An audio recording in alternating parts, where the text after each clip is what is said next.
You know, a lot of hunters that are participating in deer management programs feel the need to remove bucks with inferior antlers.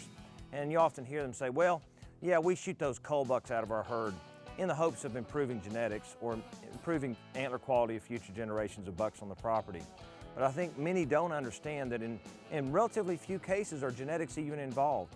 More often the cause of those misshapen or abnormal antlers are injuries either to the deer's body or to the antlers or skull region on that particular buck. Got a great example. The antlers I'm holding are off of a 3.5-year-old buck that came from the University of Georgia's Deer Research Facility. The buck, during the early phases of velvet growth, damaged both of his growing antlers. And you can see he produced a pretty poor set of misshapen antlers that most hunters, if they viewed this buck in the wild, not only would have harvested this deer, but have been pretty proud of themselves as well.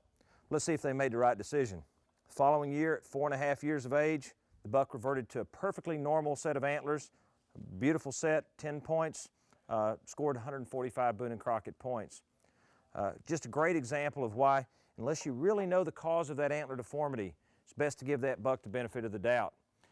In most cases, I recommend getting at least 2 years of photographs or observations on a particular buck with a deformity before I would even consider removing that animal. Because in many, many cases, I hate to think of how many bucks like this that were harvested as culls that in fact would have been perfectly typical, beautiful animals if left another year. So don't use genetics as your reason to cull bucks. Be very careful. Consider antler and body injuries as possible causes, and your program will benefit.